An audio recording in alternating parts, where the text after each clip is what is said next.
আসসালামু আলাইকুম ওরহমতুল্লাহি ওবরাকাতুহু। আশা করি সকলে ভালো আছেন। আমি আলহামদুলিল্লাহ মোটামুটি ভালো আছি। রেগুলার মতো আজকে ভিডিওটা নিয়ে এসে বললাম। গতকালকে আপনারা দেখছেন খাঁচার মধ্যে পেপার বিছানো, কিন্তু আজকে গতকালকে পেপারটা সরাই দিছি যেন তো বাচ্চাগুলো স্বাভাবিক থাকতে পারে। বাচ্চাগুলো স্বাভাবিক মানে ওই পেপার থাকার কারণে পেপার থেকে আপনার যে তারা মলগুলো যে হয়, মলগুলো বের হয় খাওয়ার উপর, এই মলগুলো তারা এই ঠুকুর দিয়ে খায় ফেলে। মলগুলো খাওয়ার কারণে অসুস্থ হয়ে যায় অনেক তাড়াতাড়ি। কারণ যেহেতু এগুলা মুরগি অনেক সেফটিতে রাখতে হয়, অনেক সেফ করে রাখতে হয়, এই কারণে দেখা যায় অনেক কিছু নিজে চিন্তা ভাবনা করে সরাইতে হয়, সরানো লাগে। পরবর্তীতে আমি দেখলাম এই পেপার সরানোর পর আলহামদুলিল্লাহ মোটামুটি স্বাভাবিকভাবেই তারা হাঁটাচলা করতেছে, কোনো সমস্যা হয় না।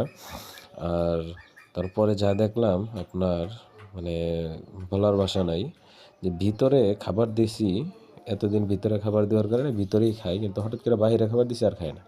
দেখেন বাচ্চাটা আপনার ফোনের উপরে এসে বসছে, মানে এত চঞ্চল হয়েছে যে ফোনের উপরে উঠে এসে তার বসে থাকতে হয়। সে একাই এই দুইটাকে মানে উড়াইয়া ফেলে, মানে একদম রাখতেই দেয় না।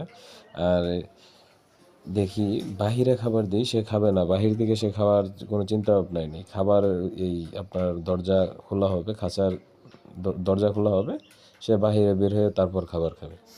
মানে বাচ্চাগুলো এখন এত চঞ্চল হয়েছে আপনাদের দোয়ায়। আপনারা দেখছেন এই বাচ্চাগুলো দেখছিলেন যে ছোটোবেলায় কী অবস্থা ছিল, কেমনভাবে ছিল। ছোটোবেলায় তো এই বাচ্চার মতো তো আর এমনভাবে করে তুলতে পারি নাই, যে সময় নতুন ছিলাম, যেই কারণে আপনার স্বাভাবিকভাবে আমি যেরকম পারছি তখন মানে যতটুকু পারছি ততটুকুই তো দেখাইছি।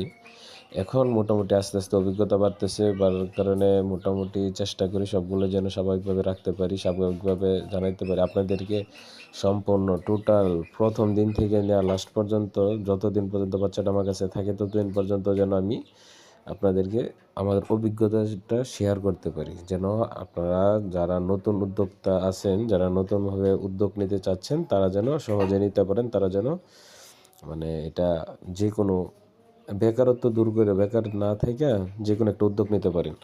যদি এটা করেন তাহলে রেখে গেছে আপনার নিজে স্বাবলম্বী হতে পারবেন, এবং কি নিজের আন্ডারে আরও 2-3 জন লোক রেখে কাজ করাতে পারবেন। দেখেন আমার এখানে মোটামুটি আল্লাহ তাআলার রহমতে আপনাদের দোয়ায় অনেকগুলো বাচ্চা আমি ফুটাইছি। এই বাচ্চাগুলো আমি রাখতে পারি নাই, কারণ আমার এখানে জায়গার সংকট, আমার বাসাতে জায়গা কম। আশা করি সকলে কথাটা বুঝতে পারছেন।